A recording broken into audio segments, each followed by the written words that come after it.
Jon Moxley has beaten Swerve Strickland in the Continental Classic.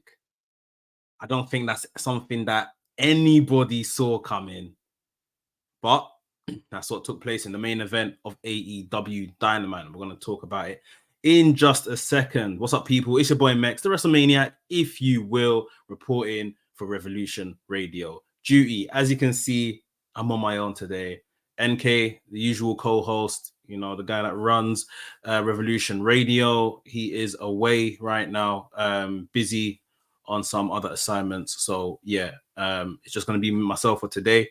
I hope you stick with me. We're going to probably have a bit of a truncated show and go through maybe some of the ups and the downs of this particular AEW Dynamite Winter is Coming show. And we probably start from right there because Winter is Coming, as of previous years, has felt like they do TV special. It feels like a bit like a pay-per-view or a really special TV show that we have to kind of tune in for. Some really important things are happening. And apart from in name of Winter is Coming, this didn't feel like a TV special. I just wish they didn't call it that, because this show, as a Winter is Coming, can't sit next to the other Winter is Coming. There's nothing like groundbreaking or any kind of milestone or anything that took place on this show that kind of sits in line with the other Winter is Coming. However, as a Dynamite show, I thought this show was very good. I thought it was really good. It was really effective, especially in terms of getting the Continental Classic on its way and continuing to build up what's been happening with the Continental Classic. We're nearly at the end of like the round robin series of it, and I feel like I learned something from this Continental Classic this today. So I thought they would all just face each other, one each, and then that's it. The winner of the top of the Gold League and the top of the Blue League face each other. But they're talking semi-finals. They're talking like once everything is done, everyone's face each other. I guess the top two of the Gold League face each other. The top two of the Blue League face each other. And then the winners of respective ones, come out and face each other. And I never knew that wrinkle was, part of this. So that's very, very interesting to have that as another wrinkle in all of this, because I thought after this particular week, looking at it and doing some maths, I was thinking, well, it looks like there's a full gone conclusion in some parts. So that doesn't seem to be the case. Like I say, there's this other wrinkle here, but I guess we'll start with what turned out to probably be one of the biggest stories on this particular show in the Continental Classic. It was the Gold League match, the main event of Dynamite.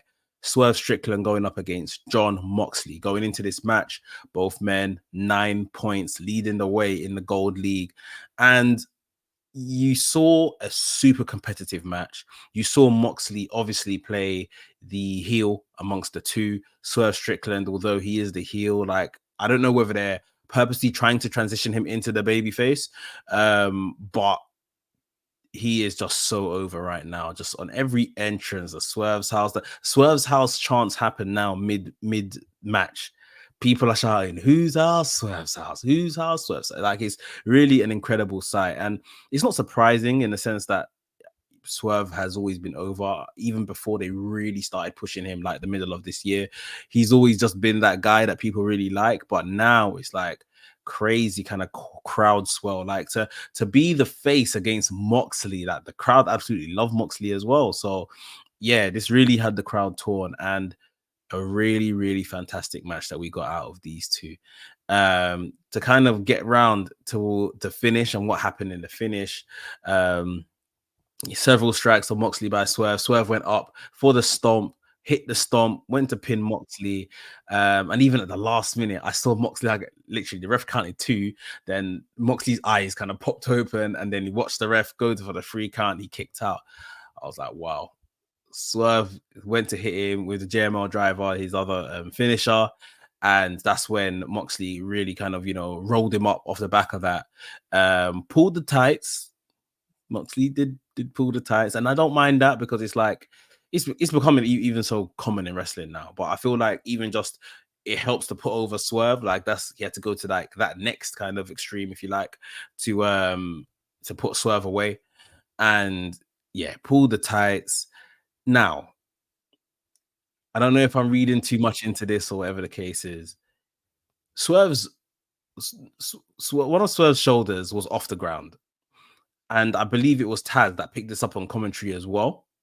So I don't know if that's something they'll use because Swerve's reaction at the end of this match was pretty much like, no, like I kicked out sort of thing. Like it wasn't kind of, he was kind of bemused that the match was over.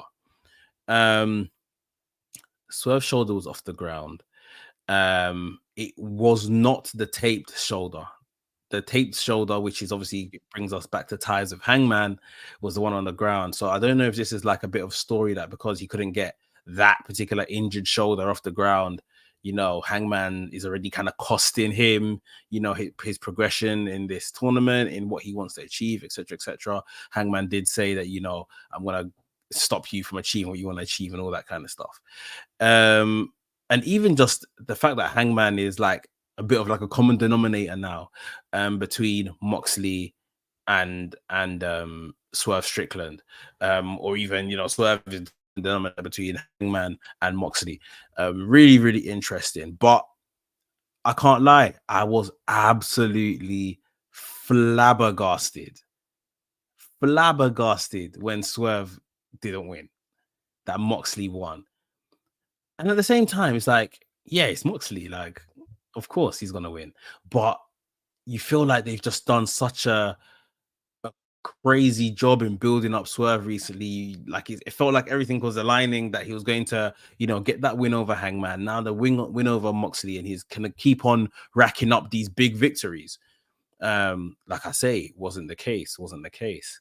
But what it does do is feed even more into my theory that this is going to be an Eddie Kingston Moxley final, and Eddie Kingston's gonna win it. It just feeds more into it. For those of you that tune in weekly, I said this to NK. I said more and more the way I look at this tournament and how it's kind of going, it's Eddie Kingston. Eddie Kingston's gonna win this thing, and Moxley going up against Eddie Kingston in New York is going to be absolutely mental. Like if that's the way they book this. So yeah, I feel like my prediction is still bang on. We'll see how it goes. We're probably about 2 weeks now out from World's End, which is looking like a really interesting pay-per-view, to say the least. But yeah, the Continental Classic has been really, really good.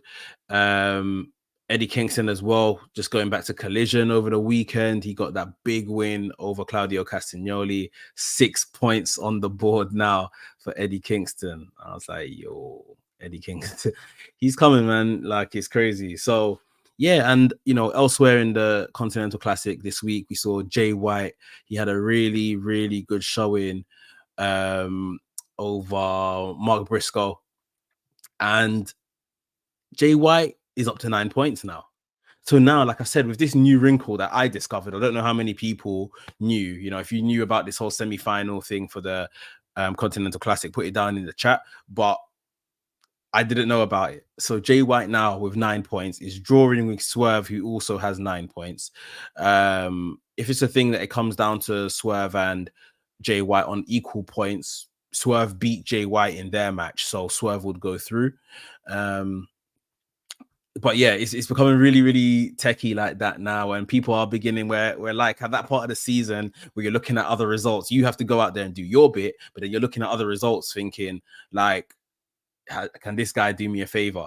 Can this guy stop this guy from winning, sort of thing? Or do I need the draw between the two of them for me to progress?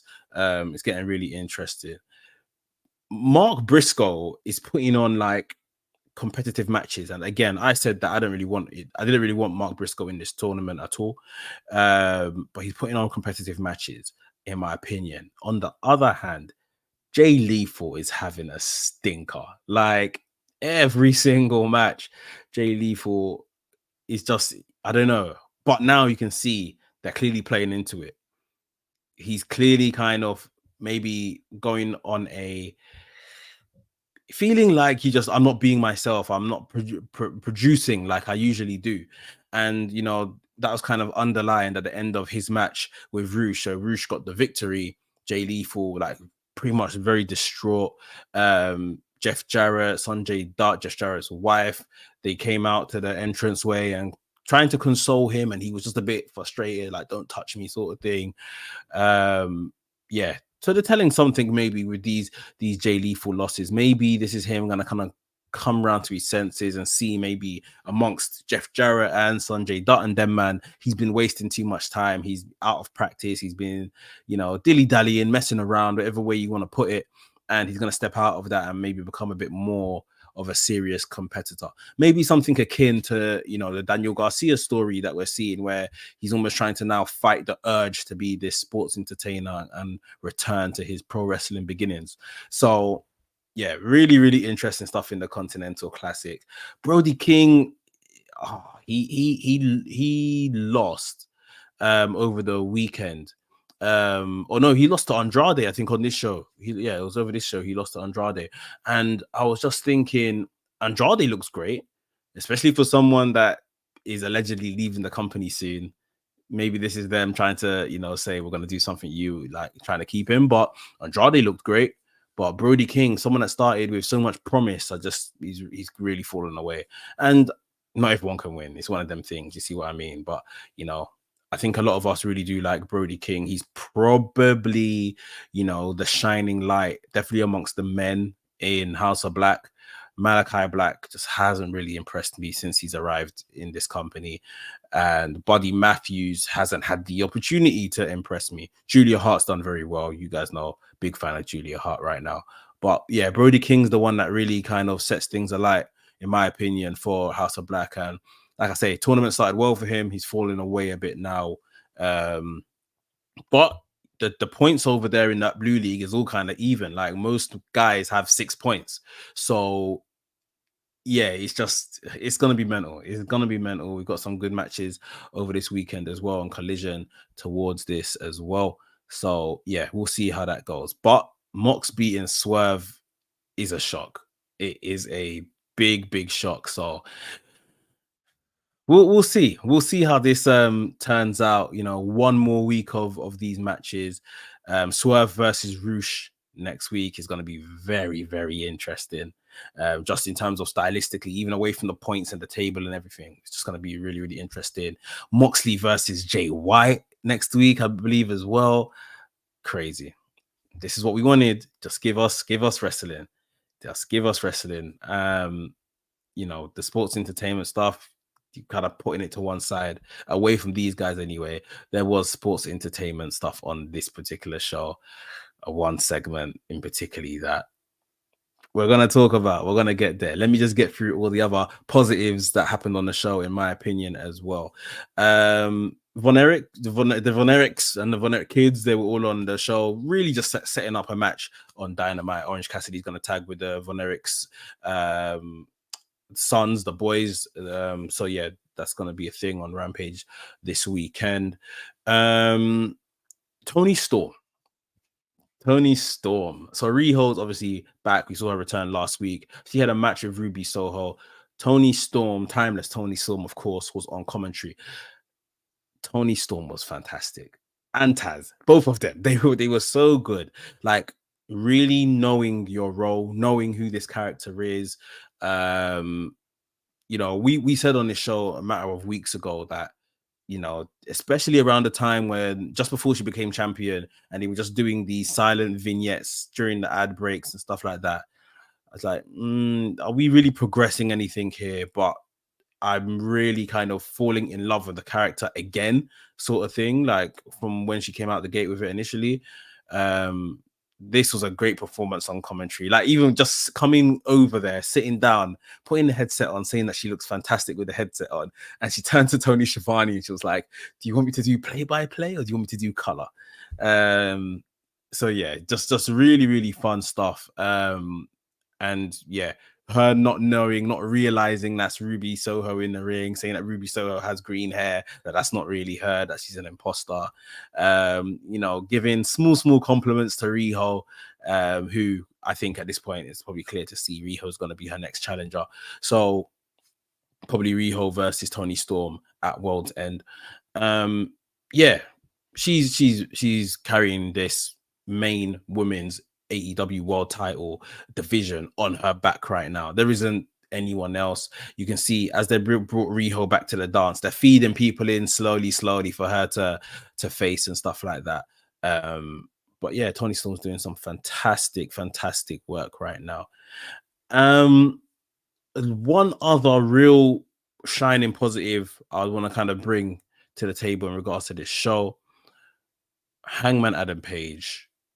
So we'll start from the top. Samoa Joe opens Dynamite, and he comes in and he's talking about obviously what happened last week. MJF being taken out backstage, and MJF, him being injured, puts that world title match at World's End into jeopardy, and how basically he has to go and find the devil and take out the devil because you're now putting my opportunity at the world title into peril because MJF is just not available, sort of thing. And then wasn't on the show this week, selling that injury, I'm sure. So Joe goes into, kind of investigative mode, and Joe is trying to now find out who the devil is, and he accuses Hangman Adam Page. And without much after that, Hangman Adam Page came out and said, listen, I thought you were a man. Anything you got to say, you can say it to my face. The accusations continued. Hangman Adam Page wasn't having it. Like, he just wasn't having it at all. And then the segment between these two was interrupted by Roderick Strong, who came out saying that, Samoa Joe, you're my friend by default and all that stuff, but firmly still in the camp of MJF is the devil. He pokes fun as he's coming down as well, actually. The fact that Hangman is his young boy, which, he used to be his young boy back in Ring of Honor days. So a bit of history there. But yeah, Roderick Strong basically coming down, talking nonsense, got Hangman all hot, and they started brawling, which led into their match anyway, which opened up the show, which was a really, really good match, by the way. Really, really good. Sometimes I feel like, especially within this character, we've forgotten what Roderick Strong can bring to the table. And Hangman, especially away from the gimmick matches that we often see him involved in, because he's great at those. We've got to remember, this guy is a terrific wrestler, just on a regular day, like without all of the swings and roundabouts of gimmick matches. So it was good to see them have a really, really good wrestling match here. And Hangman got the win with a dead eye, which obviously involves dropping Roderick Strong straight on his neck, sort of thing. And if you saw how the Kingdom all sold it and everything, like really, really good stuff. So yeah, Hangman got the win from this match. But later on, post the main event, this is post Moxley and Swerve winning or Moxley winning against Swerve, should I say. You saw the camera cut backstage. It's like Hangman is leaving the building, the show's over, and the Devil's minions, the 4 masked men that look like WWE Retribution, came out of nowhere, started rushing Hangman. Hangman tried to put up a fight, but there was too many of them. There was just far too many of them. Now, a car appears. Behind the wheel of the car is the devil. The devil steps out. The devil's looking at, what's going on, sort of thing. They've pretty much zoomed into the devil. I can't lie. I'm looking at body composition. I'm looking at shoulders. I'm looking at neck and all of this stuff. I'm trying to figure out, is the person, I think they've said already, they've said, especially with the minion guys, the devil's guys, like the people under those masks are who is going to play the devil. So I'm assuming at this point the person under the devil mask is also the devil, and they're not really trying to swerve us with that. So yeah, I'm over analyzing the body shape and all of them things, but I would say the person did look a bit MJF-y. Like, he did look a bit MJF-ish. Like, the body composition was a bit more broad, it felt like, as opposed to one of the times when the person looked quite skinny, I would say. But that's as far as the speculation. I'll go with that. They continue to beat up Hangman. They dumped Hangman on the windscreen of the car that the devil drove into the scene. And that was the end of the show. So they've taken out Hangman, which I guess, eliminates Hangman being the devil as he was accused last week and this week. You know, the Hangman was in the same shot of when the devil was there and he was getting beaten up. So yeah, I don't think we can say it was Hangman at this point. I'm still going with Adam Cole. Adam Cole is still my number one pick of who is behind that mask. But it's difficult. It's difficult. I still think at this point we're 2 weeks out or so from the pay-per-view. I think the pay-per-view is where we will learn who this is and who these other guys are behind it.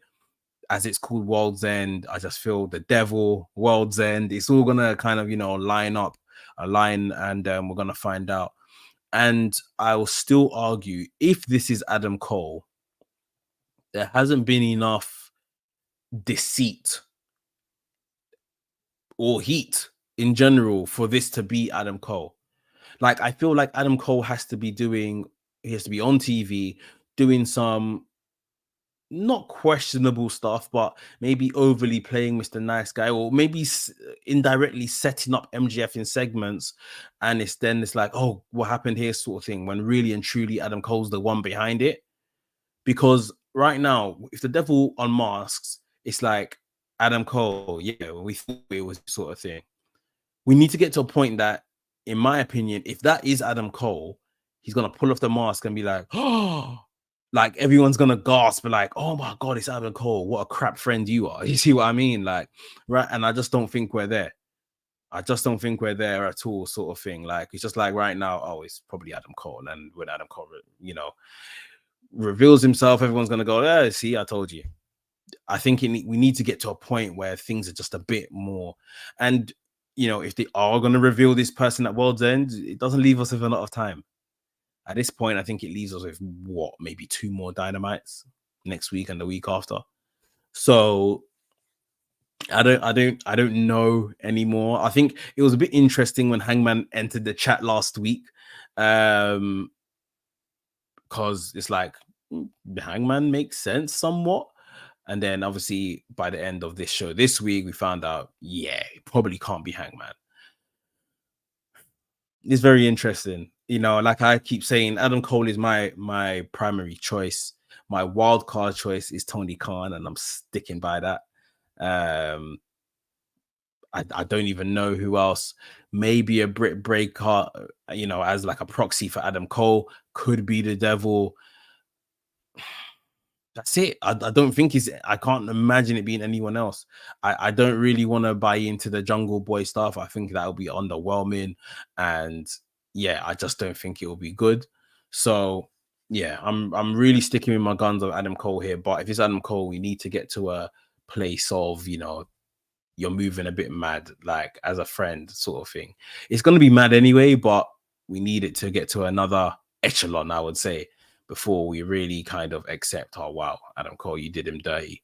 Because right now, yeah, if it's Tony Khan and Tony Khan reveals himself, it's going to be more interesting, and they've got history and it makes sense. So yeah. Tricky Magician in the chat says Tony Khan would be crazy. I'd actually get aboard with this if it was. Yeah, I mean, we've got the whole history of MJF calling out Tony Khan getting suspended or whatever the case was when that happened. That was last year. Yeah, so there's something there to kind of say, this is how I'm going to revenge him. Does Tony Khan want to be an on-screen character? Probably not. Should he be an on-screen character for the masses? Again, probably not. I like GMs. I like on-screen authority figures. That's personally me. So I would love Tony Khan if he's up and willing and can actually bring something to the story. I'm all for it. But I know a lot of people don't want that in their wrestling, and that's absolutely fine as well. Tricky Magician says, would make real glass being so prevalent be hilarious? Well, yeah, we had the whole glass thing with the what do you call this, with the bottling of with MJF last week. Even the Acclaimed I was thinking about the trios titles yesterday. Yesterday, as I watched this show today, and I thought, where are the acclaimed? Like, where are the? I was thought at first, sorry, where are the trios titles? Then I remembered the acclaimed have them, and then I remembered that MJF, the link there, and obviously the Devils took them out. So that's why obviously the acclaimed probably haven't been around either. But yeah, we really need to kind of I think get to the point, and I think we are getting to the point of, you know, the devil and who the devil is, and the reveal probably coming at World's End. I'm interested. So we'll wait and see. Really good Dynamite show.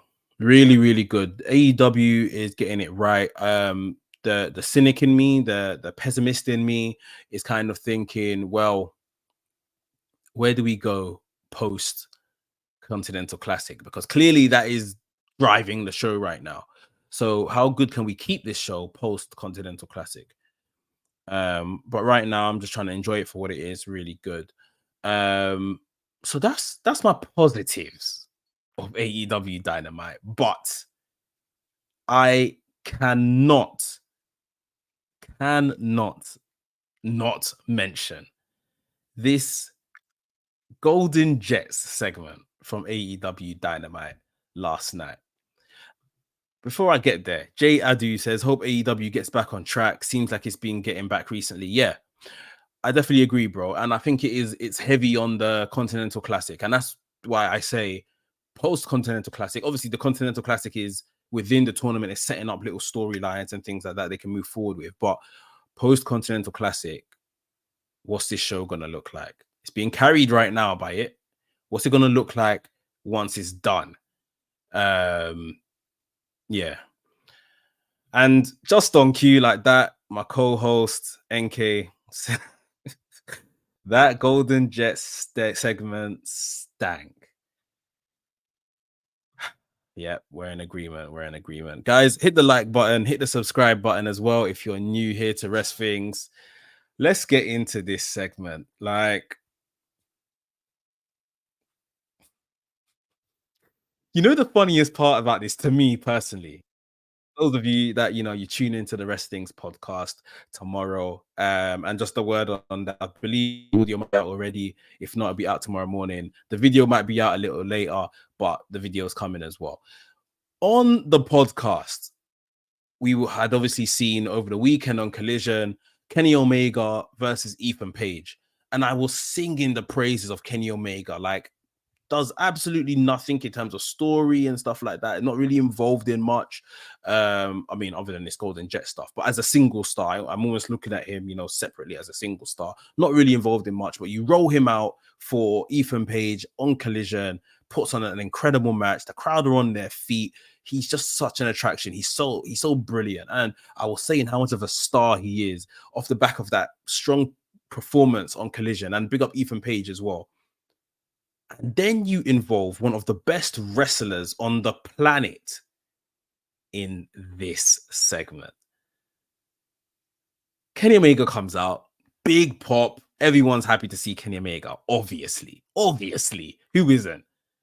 Excalibur goes, and he's going to be joined by Chris Jericho, Golden Jets, to have something to say, blah, blah. And I'm like, because literally, like I said, obviously we've seen him over the weekend. I'm thinking, yeah, he's still involved in this stuff. So Chris Jericho is now in the ring, and between the two of them, this is when the clusterfuck of a segment begins. Like, even as Jericho was about to start his promo, what can you make say something like, "Oh, that coat you're wearing, does it become a Jerry coat or something like that?" And I was like, you know, I don't mind a dad joke every now and again. Like, I'm here for a dad joke, but I'm just like, okay, they're already kind of speaking over each other. Obviously, at the end of the day, Jericho's telling his story of how these guys attacked him backstage after Full Gear, and how they are now the number one contenders for the tag team title, and how they're going to come after them and all of that kind of stuff. The big Bill when Ricky Starks came out, and it just became and descended into a very messy segment. I'm trying to remember the kind of stuff that was being said. I know Omega tripped up on his words at one point, and called the tag team the Winnipeg Jets, which is the hockey team and not the actual name of the tag team. Um, and then we had like a bickering back and forth. Now, Omega had some good lines around, talking to Big Bill and saying, "Oh, do you guys remember the firm?" I don't remember the firm, but he just brought up the firm, so I guess he remembers the firm. And basically saying they weren't firm, they were flaccid. And I was like, hey, like nice little pun there. And then he goes, in fact, he made a reference to Big Bill's past in being Big Cass and Enzo Amore, and said, you're not the flaccid, you're a bit soft or whatever, SAWFT, all that stuff they used to do. And I thought, okay, cool, like Omega's cooking here, so it's not bad, sort of thing. It's not bad stuff. I feel like Ricky and Big Bill were actually the better of the two here, which is really crazy because they're the less experienced of the two here. There was no chemistry between Omega and Jericho. None. Like, I'm sure they're very cool backstage and the Winnipeg boys and all of that kind of stuff, but there was no chemistry. Like, Omega even said in the promo, do I trust Jericho? No. Like, there's just nothing between the two. And we then saw, them keep going at each other and, saying that we don't need a name and all of that kind of stuff. And then it was like, oh, we can give you a name. And I was like, okay, we're descending into sports entertainment here. Right, let's go. Jericho here, handing out names. So I believe the first name that he suggested was Absolute Arseholes, which Absolute Ricky Starks, obviously that's the pun there. Omega himself said, no, you can do better and all that kind of stuff. Then Jericho's, I'm sure he said something dick amongst the two of them and didn't land either. And Kenny Omega said, no, try again and all that kind of stuff. And Jericho's like, yeah, no, fine, it's fine. I'll try again. And I'll combine both of your names. And your tag team name is Big Billy Starks.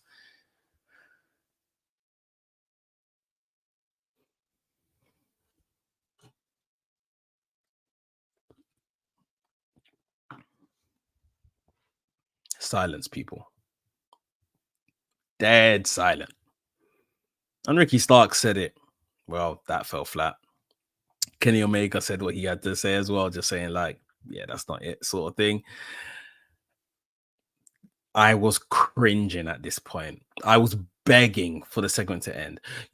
I was begging for Tony Khan or whoever the backstage producer is that handles the music and stuff was just to hit someone's music and end the segment. Like, this isn't working. This just isn't working. And God bless Ricky Starks. He tried his hardest to rescue that segment right at the end. He went on a tirade and just said how, these guys, they're going to put their titles on the line against them. That's fine. They're going to walk out. They're going to retain the titles and all the big rah-rah speech and everything, which helped to get the promo somewhat back on the rails. But can't lie. Kenny Omega derailed it again. Kenny Omega derailed it again with, saying his usual, I have to bid you adieu. But because of like the tense of adieu that he was saying, and he just went off into one, he started like, then I have to bid the fans adieu, then I have to bid Jericho adieu, and then I have to bid you adieu, and good night, and bang, bang, bang, bang. It's just shooting everywhere, and I'm just, like, Omega, stop. Bro, you're never gonna beat these allegations of you can't cut a promo if we get stuff like this. And I think Omega's a decent promo. He's not flipping Paul Heyman or someone, obviously, Eddie Kingston, but he's a decent promo. He can get by. But this poo-poo rubbish. This was crap. And if it wasn't enough, then Omega called for them to hit his music. They hit his music. And then Jericho went off on one. World's End, yeah, World's End. We'll have our match at World's End, 30th of December.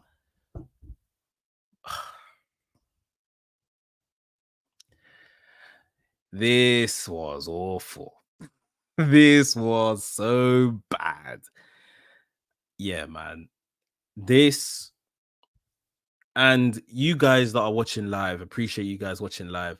Please put into the comments any other. I'm not saying this is the worst AEW segment of all time, but just to refresh and remind, if you can think of any other worse AEW segments, please put them in the comments right now.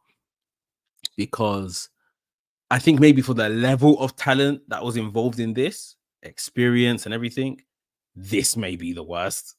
It's just a pure embarrassment. It just didn't work. But there surely has to be others. This was bad, man. I don't even know what else to say. I want to come over to you guys, your comments. Yeah, Jay Adu says, yeah, the Golden Jet segment. Yikes. Yikes indeed, man. Tricky Magician, Omega was in a different dimension on this. And that's one thing I'll give it. I feel like Omega is checked out of this. Very, very checked out. Like, I don't want to be doing this. This guy's not my team partner. The Young Bucks are my tag team partners. Because Omega was driving the terribleness of this promo, messing up words, stumbling on words, just saying stuff that don't make sense, timing, everything. So yeah, man, I definitely agree. He was in a different dimension. Jay Adu says he doesn't know what they were trying to achieve. They're trying to sell a match, which should be fairly simple because it's not like Jericho and Omega had to bid or they have to kind of sell themselves that they're next in line or why they should be next in line. No, they are next in line. They are the number one contenders. So this really shouldn't have been as difficult as they all made it look. NK says, I love Omega, but this promo was 2 packs of ass. Ricky Starks was trying his best to put perfume on the stink fest. I hear it. Like Ricky Starks, even like I say, Big Bill was just kind of like doing what he needs to do. And he's obviously always like the second man behind Ricky Starks, but it's just like those two were better than Jericho and Omega, in my opinion. Like crazy, absolute stinkfest indeed. 2001 WCW vibes, literally like absolute cluster F, man. Jadu says Bill and Ricky definitely came up best, but it's not great either way. It's not. It's really not. This is literally trying to find a positive within, what happened there. Jay Adu says worst part is I'm genuinely scared Golden Jets are gonna win the belts. I don't think. I've definitely not thought that far, but I never thought. I thought they wouldn't win when they become number one contenders. I thought they wouldn't win, and maybe that's where the Jericho turn happens or something like that, or the Young Bucks maybe stop them from winning during the match. And AEW don't really do stuff like that, but apparently the Young Bucks are heels now and they're going to come back with some faction apparently. So who knows? But I don't think, personally, my prediction right now is that the Golden Jets won't win the titles. Tricky Magician says Cody Rhodes and the Agogo weigh in. Oh yeah, that was bad. That was a bad segment, but that's because they fluffed up the whole scales stuff, if you guys remember, and just kayfabe it. Who cares who weighs what? Like, you see what I mean? Like, but no one could work the scale because they were actually trying to work the scale. But yeah, that was a pretty bad segment. And Jay Hadu says any segment with Brandy, Awesome Kong, and them, man, at the start of AEW. Yeah. The Nightmare Collective, if I remember, that's what they were called. Yeah, there's been some pretty poor shit, man. I mean, there is a place for poor rubbish stuff in wrestling because we look back on it fondly and laugh about it and all of that kind of stuff. There's definitely a place for it. I think my surprise was just when you mention things like the Nightmare Collective, Awesome Kong isn't necessarily known for promos. Brandy isn't like an active wrestler. There's space for in that realm of the Nightmare Collective for that to go wrong because of the people involved, if you see what I mean. So you don't mind looking back on that on like a Botchamania and being like, yeah, they totally got this wrong. The Rhodes and Ogogo stuff was like, you're trying to do too much here. Like, just literally kayfabe whatever the way of these people are and crack on with the segment. You see what I mean? But because they were actually trying to get this scale to work, it's just like, bro. And that was in the pandemic. I wonder how that would have worked in like a packed live audience. Like, but yeah, those particular examples, there's space for error because of people involved, or like I say, in a way, in trying to do too much. In this segment last night, the level of talent, the experience of talent, I don't know how this didn't work. And then you turn around and you think, you know, maybe Vince McMahon is onto something with this whole scripting thing, because if you script these things, something like this can't happen. Surely can't happen. Or maybe they just didn't practice with each other what was going to happen in this segment. They just went out on a whim and we got what we got. Who knows? But yeah, man, this was a very, very interesting segment on what in general was a very, very good show. I don't want this segment to kind of take away from what was a very good show. I enjoyed it. Like we've been saying, AEW is, you know, climbing that ladder rung by rung and kind of getting back to what they used to be. Where what the product is going to look like post Continental Classic, we have to find out. We have to see. But right now, going into World's End as well, I'll definitely say they've been doing a really good job with bringing intrigue from this tournament into that pay-per-view. The Devil stuff and MGF and Samoa Joe, very, very interesting as well. So good stuff is happening. Good stuff is happening. And, you know, we got the Von Erich boys in a match with Orange Cassidy on Rampage, which I don't know how many people tune into Rampage these days. I will tune in. I will see it. I will watch it. Could be good.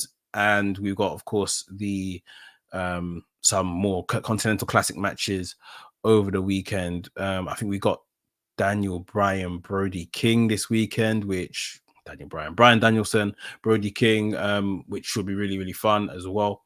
So yeah, we've got some really, really good stuff to look forward to, and just hope AEW keep moving in the right direction. I'm going to wrap it there. Like I said, I didn't really want to do a play-by-play and go through everything on myself. I just wanted to really touch on the main bits and, you know, that Golden Jet segment, which I think we all had a bit of fun with. Just some other programming stuff. Like I said, WRESTHINGS podcast out tomorrow. The audio should be out, so make sure you tune into that. The video might be out just a little bit later than usual, so hang tight for that as well.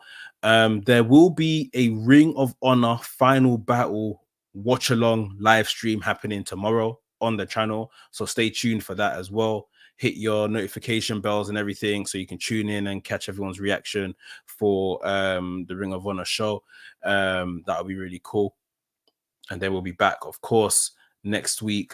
More content. Tier rankings are coming thick and fast. If you want the tier ranking videos beforehand, become a member. Hit that join button on your screens and hit the like button, as well as hit the subscribe button if you're new here. Big up everyone that was here in the chat. NK, Tricky Magician, Jay Adu, and more. Big up everyone that's going to watch this back as well. And yeah, Revolution Radio will be back same time next week. See you then.